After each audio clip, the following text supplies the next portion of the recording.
First, I want to start by appreciating your taking time to be here with us this afternoon, and especially within a very short notice.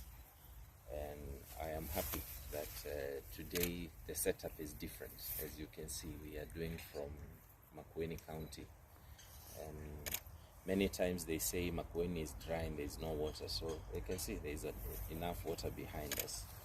However, His Excellency Governor Mike Mbuvi Sonko has been very disturbed by a statement that was presented by the Nairobi Metropolitan Services yesterday before the Senate, and particularly also utterances that were made by the Deputy Director General of the NMS. And he wishes to state as follows. Foremost, you find that it is actually lazy, escapist, insensitive, and completely irresponsible for the Nairobi Metropolitan Services to allege that the unfortunate incident that we all witnessed at the Pumwani Maternity Hospital of a mother who gave birth by the roadside can be attributed to their inability to access the county payroll. In the governor's view, that is lazy thinking, that is an excuse that is not acceptable in public service, and it is coming from individuals who have demonstrated commitment not to take responsibility out of their pursuit to perpetuate impunity, as it has become their trade. The NMS has continued to make illicit arrangements, and particularly made illicit arrangements to pay county staff seconded to them a few days ago. It is worthy to note that majority of the staff that were paid included dead people and retirees. This is because they have not followed due procedure to be able to establish the actual payroll and the legitimate workers of the Nairobi County government, and clearly the NMS is out to reintroduce the concept of ghost workers in Nairobi, which the governor had already eliminated. The Nairobi County Public Service Board remains the employer of all the seconded staff, and nothing stops the seconded staff from executing their duties as per their contracts of employment. All of you are aware that we have police officers who are seconded to State House. We have police officers seconded to VIPs in this country. We even have police officers who work with banks to provide security.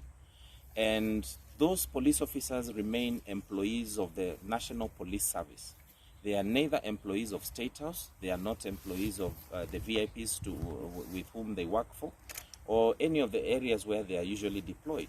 So for the NMS to start alleging that their employees are unable to perform their duties because they don't have a payroll, I mean, it is the laziest excuse anybody can ever come up with.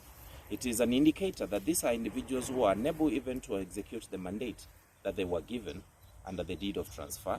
They have no capacity to undertake to serve the people of Nairobi.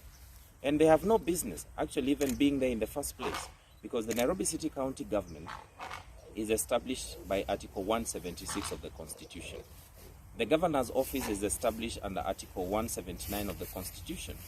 So this idea of idlers who have made it impossible even to improve services delivery across Nairobi, to start insinuating that they are unable to perform because the governor is not supporting them is unacceptable. And you remember a few days ago, the president urged the governor and Major Buddy to work closely together. Unfortunately, Buddy is not interested in working with the governor. Buddy is emerging as the face of cartels in Nairobi, and it is clear on two things. He has embarked on the mission of reviving ghost workers in the city, and Buddy has been talking about pending bills, because the cartels who used to supply nothing to City Hall, the cartels who used to supply air to City Hall, are the ones who suffered when the governor audited all the pending bills and reduced that amount from a whole 64 billion shillings to 11 billion shillings. So the cartels now have gone to Buddy. They want money to be transferred to Buddy so that they can be paid there, where Buddy and his cronies will be making commissions. The governor is not going to allow that.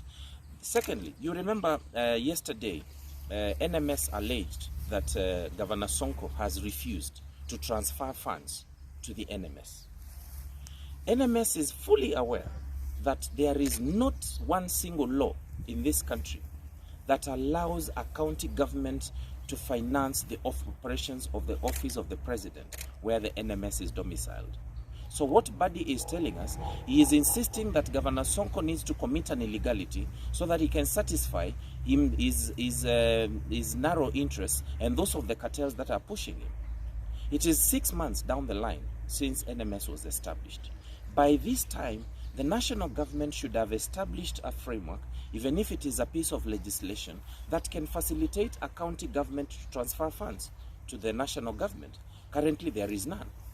And all of you currently are aware that we have investigations ongoing that are targeting officials from the Ministry of Health, the Ministry of Finance, the Control of Budget, because of the medical leasing, the medical equipment leasing scheme.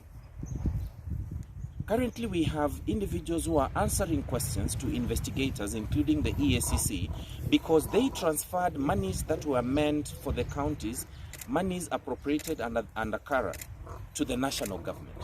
So here we are. Buddy is saying that Governor Sonko is refusing to give him money. Is the governor supposed to send the money to his M-Pesa account? Or where exactly is the money supposed to go? Right now, we don't even know whether NMS operates any bank accounts. We don't even know who the signatories to those bank accounts are. And we don't even know where the money they are currently operating with comes from. So when they start insinuating that they want the county just to transfer money to them, they need also to come with the backing of the law and clearly state that now we have established a framework whereby we are going to spend county money without offending the Constitution or even offending any law. But as it stands, it is clear that they want to continue perpetuating impunity, which ultimately will fall back on the governor. All of you will agree Article 187(2)(b) of the Constitution clearly states that the responsibility of all the transferred functions shall remain with the government that transferred those functions. So instead of these sideshows that Buddy and the NMS are treating Nairobians to and Kenyans to at large, they need to be telling us what they have been doing apart from the few colored pavements that they put on Kenyatta Avenue in the CBD, and now they are pretending that they are working. Every day in the office of the governor, we are receiving complaints about garbage piling up across parts of the city. For the first time since Governor Sonko came into office, we saw the lethargy that was there before he came into office creeping back into our healthcare system.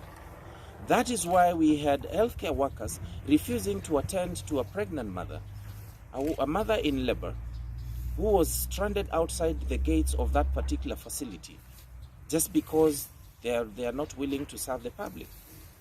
Those are administrative issues that do not have anything to do with the payroll. If you all remember, since Governor Sonko came into office, employees of the Nairobi County government have been receiving their salaries on time every month. Until NMS came in, created the confusion. The National Treasury has been deliberately refusing to release funds to the Nairobi County government without any justification. As we are speaking today, we still have employees of the county government who have not been paid their August salaries. Yet now we are at the end of September. So now the county owes them 2 months' salaries.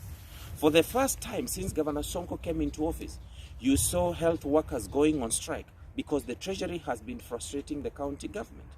So it is really reckless for the NMS to start alluding that the governor is not doing his bit. Yet the governor is bound by the law. Let them come with a piece of legislation like this and clearly outlining how a county government is supposed to finance operations in the office of the president where the NMS is domiciled. And you can trust me.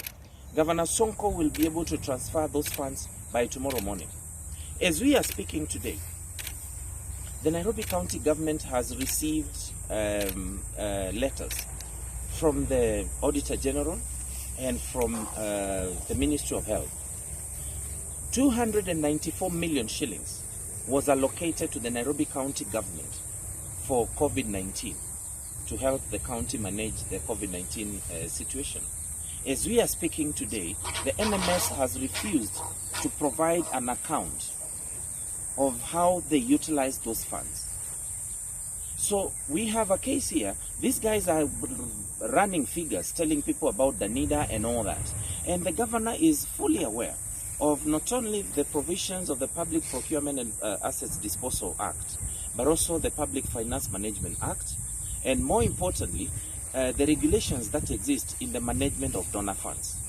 Up to 2019, Nairobi was actually ranked the top in terms of the utilization of the NIDA funds.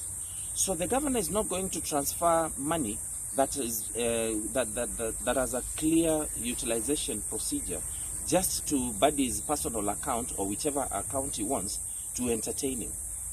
This money must be transferred procedurally.